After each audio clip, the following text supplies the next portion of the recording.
অপরদিকে আগামী পরশুদিন 19 জুলাই ইতিহাসের সর্ববৃহৎ জাতীয় মহাসমাবেশ হবে সোহরাওয়ার্দী উদ্যানে। সারা বাংলাদেশের গোপালগঞ্জে জুলাই যোদ্ধাদের উপরে হামলার প্রতিবাদে বিক্ষোভ মিছিল ও সমাবেশ করে বাংলাদেশ জামায়াত ইসলামী ঢাকা মহানগরী উত্তর ও দক্ষিণের নেতাকর্মীরা।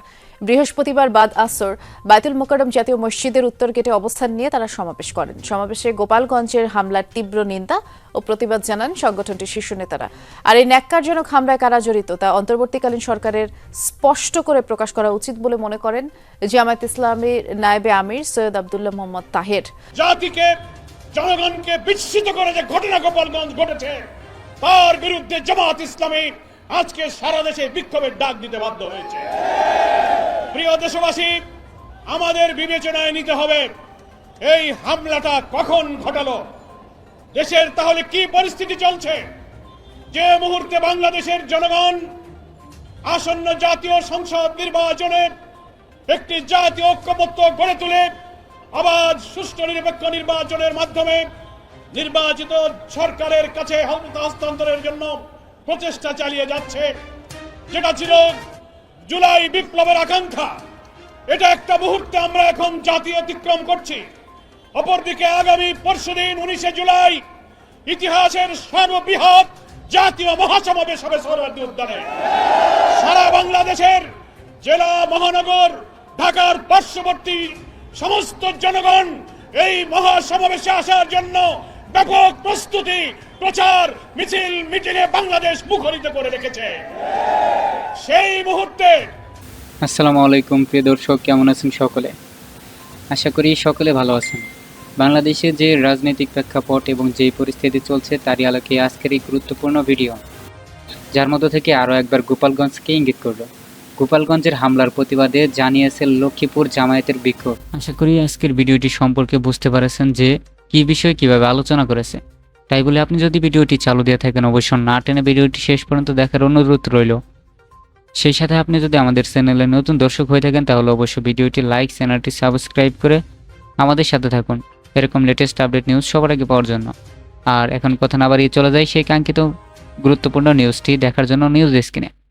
গতকালকে গোপালগঞ্জে জুলাই বিপ্লবের অন্যতম নায়ক সেই সব নেতৃত্বদের দ্বারা গঠিত এনসিপির পূর্ব ঘোষিত পদযাত্রা এবং সমাবেশের উপরে প্রকাশ্য দিবালোকে ফ্যাসিবাদীদের যে হামলা হয়েছে, প্রশাসনকে, জাতিকে, জনগণকে বিস্মিত করে যে ঘটনা গোপালগঞ্জ ঘটেছে তার বিরুদ্ধে জামায়াত ইসলামী আজকে সারা দেশে বিক্ষোভের ডাক দিতে বাধ্য হয়েছে।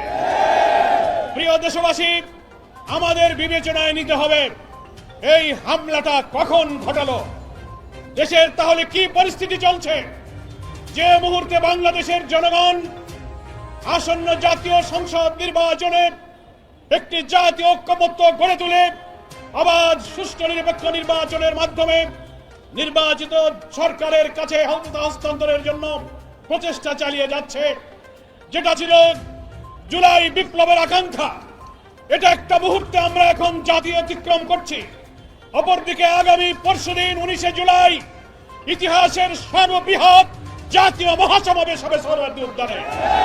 সারা বাংলাদেশের জেলা, মহানগর, ঢাকার পার্শ্ববর্তী সমস্ত জনগণ এই মহাসমাবেশে আসার জন্য ব্যাপক প্রস্তুতি, প্রচার, মিছিল, মিটিংয়ে বাংলাদেশ মুখরিত করে রেখেছে। সেই মুহূর্তে এনসিপি সারা বাংলাদেশে তাদের পূর্ব ঘোষিত একটি পদযাত্রার কর্মসূচি ঘোষণা করেছে। সকল জেলায় অনুমোদিত নিয়ে তারা এই প্রোগ্রাম ঘোষণা করেছিল। তাহলে সুষ্ঠু বাংলাদেশের নতুন গণতন্ত্র, নতুন বাংলাদেশের উত্তরণের এই সময়ে জামায়াত ইসলামের ঐতিহাসিক জাতীয় সমাবেশকে সামনে রেখে গতকাল গোপালগঞ্জের হামলা একটি অশনি সংকেত আমরা মনে করি। প্রশ্ন উঠেছে, গোপালগঞ্জ কি বাংলাদেশের অংশ না দিল্লির তাবেদার? আজকে যে প্রশাসন, যে সরকার দেশ পরিচালনা করছেন তার থেকে গোপালগঞ্জের সরকার আর প্রশাসন কি আলাদা? এই প্রশ্ন আজকে উঠেছে। তা না হলে দিন 11টা-12টার সময় সারা ভিডিওতে দেখা যাচ্ছে অস্ত্র শস্ত্র উঁচিয়ে বোমাবাজি করে আগুন দিয়ে মঞ্চ ভেঙে ডিসি এসপি অফিস ভেঙে চুরে যেভাবে নাক্কারজনক নারকীয় ঘটনা হয়েছে, তাহলে পূর্বের অনুমতি, সরকারের গোয়েন্দা সংস্থা, জেলা প্রশাসন, পুলিশ প্রশাসনকে আগে জানাবার পর তারা কি ব্যবস্থা নিয়েছেন এই প্রশ্ন জাতির সামনে উঠেছে। তাহলে কি আমরা সেই আওয়ামী ফ্যাসিবাদী যুগে ভিন্ন মতের সভাকে ভেঙে দেওয়া, বাতিল করা, নিষিদ্ধ করা, মঞ্চ ভেঙে দেওয়ার সেই যুগে আমরা এখনো বসবাস করছি কিনা এই প্রশ্ন এখন উঠেছে। জামাত ইসলামীর 19 তারিখের এই মহাসমাবেশ সামনে রেখে লক্ষ লক্ষ মানুষ ঢাকার দিকে যখন রওনা দিচ্ছে, তখন গতকালকের আক্রমণ গোটা জাতিকে আতঙ্কিত করে তুলেছে। আমরা পরিষ্কার সরকারের কাছে দাবি করতে চাই, হামলা হলো তখন পুলিশ প্রশাসন কি করেছে ভিডিওতে জনগণ দেখেছে। ডিসি সাহেবের দায়িত্ব কি ছিল? এসপি সাহেব কি করেছে? ওই জেলায় সেনাবাহিনীর যিনি কমান্ডিং অফিসার ছিলেন তার কর্তব্য কি ছিল? এমন না যে কোনো কিছুই তাদের জানা ছিল না, জানা থাকার পরেও তাদের এই অস্বাভাবিক নির্লিপ্ততা কেন হলো, এর দায়িত্ব কার? এর তদন্ত করে তাদেরকে আইনের আওতায় আনতে হবে। তা না হলে আগামী দিনে আজকের এই অন্তর্বর্তীকালীন সরকারের অধীনে একটি সুষ্ঠু নির্বাচনের লক্ষ্যে ফ্যাসিবাদ বিরোধী আন্দোলনে আমরা যারা রাজপথে ছিলাম, যারা একটি অবাধ নির্বাচনের লক্ষ্যে জাতীয় ঐক্যমতে এগিয়ে যেতে চেষ্টা করছি, তাদেরও সভা সমাবেশ, তাদেরও ভিন্ন মত এইভাবে হামলার সম্মুখীন হতে পারে। সরকারকে তাই এটা নিশ্চিত করতে হবে। আজকে প্রশাসনকে বাছাই করতে হবে, প্রশাসনের মধ্যে কারা এখনো ফ্যাসিবাদের দোসর। আর দেশবাসীর মধ্যে যদি ফ্যাসিবাদের দাবেদার কোন শক্তি দিল্লির দাবেদার থেকে থাকেন, তাদেরও চিহ্নিত করে নির্বাচনের আগে শুদ্ধি অভিযান না চালালে বাংলাদেশের জনগণ নিরাপদ থাকবে না। বাংলাদেশের বিরোধী দল মতের সভা সমাবেশ, মিটিং মিছিল নিরাপদ থাকতে পারে না। জাতীয় নির্বাচনের এই প্রাক্কালে, জামাত ইসলামের এই ঐতিহাসিক জাতীয় সমাবেশের প্রাক্কালে আজকেই সরকারের কাছে আমরা দাবি করছি, এ ব্যাপারে আপনি তাৎক্ষণিক পদক্ষেপ গ্রহণ করুন। যদিও স্বরাষ্ট্র উপদেষ্টা মহোদয় কালকে বলেছেন আওয়ামী ফ্যাসিবাদী সন্ত্রাসীদের ঘুম আমরা হারাম করে দেব, আপনার কথার বাস্তবায়ন দেখতে চাই। আর যদি দ্বিতীয়বার কোথায় ঘটনা ঘটে তাহলে বুঝবো আপনার মুখের কথাই শুধু কথা, কাজের সাথে আপনার কথার মিল না।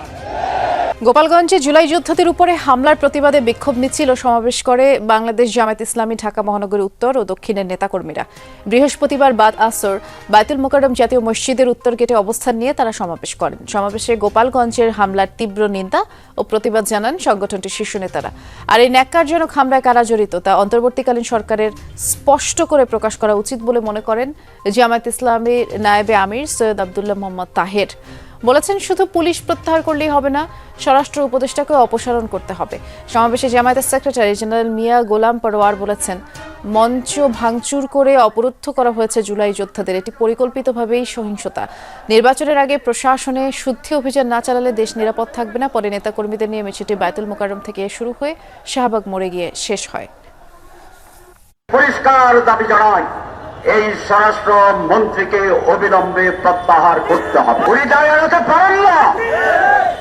এই ছেলেগুলো আমাদের জাতীয় বীর, তারা যেভাবে আটকা পড়েছিল, যদি আগুন লাগিয়ে দিত বাইর থেকে। দেশবাসীর মধ্যে যদি ফ্যাসিবাদের দাবেদার কোন শক্তি দিল্লির দাবেদার থেকে থাকেন, তাদেরও চিহ্নিত করে নির্বাচনের আগে শুদ্ধ অভিযান না চালালে বাংলাদেশের জনগণ নিরাপদ থাকবে না। আশা করি আজকের ভিডিওটি সম্পর্কে আপনার কোনো না কোনো মতামত থাকতে পারে।